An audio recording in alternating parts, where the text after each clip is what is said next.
आपल्याकडं शेळ्या किती सध्या? हा हा. लहान मोठं सर 20 20 शेळ्या. 10 शेळ्या आणि बाकीचे कडे सगळ्या गावरान. गावरान.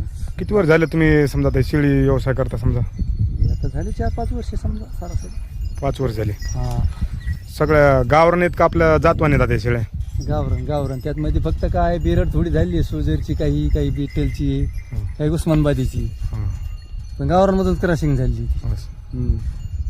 तशी काय आपण पाळलेली नाही ती म्हणून केलेली नाही, गावरानमधून सारी क्रशिंग. आता नर कोणत्या जाती जाता येऊ? तो एक बिट्टल मधून एक क्रशिंगचा आणि एक सोजर मधून एक क्रशिंगचा. बरं. गावरानला जन्मलेली. आता यांना काही खुराक वगैरे असतो घरी गेल्यावर का? खुराक मका चारिता का? मका घरगुती असते का आपली अशी विकत घेतलेली असते? विकत बरं. घरगुती नाही. मका काढायला गहू हे सारे परवडतं का शेळी पालन समजा करायचं म्हणल्यावर? परवडत. लहान काढ असेल, लहान लेकरांना औषधं पाजावं लागते.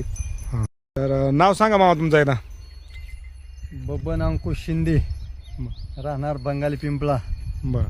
तालुका गेवराई, जिल्हा बीड. तर नमस्कार मित्रांनो, 4-5 वर्षापासून शेळी पालन करतात मित्रांनो. तर चला, शेळी पालन कसा असतो व्यवसाय तर आपण त्यांच्याकडून जाणून घेऊ मित्र.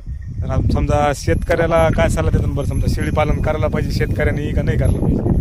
करायला पाहिजे शेतकऱ्यांनी, त्याला जसं भावून तसं, जसं परवडून तसं करायला. शेतीला जोडधंदा म्हणून समजा 2-4 जसं उरकन जसं होईल जसं होईल तसं करायला पाहिजे. शेळी पालन करायचं की आपलं 2 तास टाइम सापडला तर सोडायचं, नाही तर राहिलं असं आहे.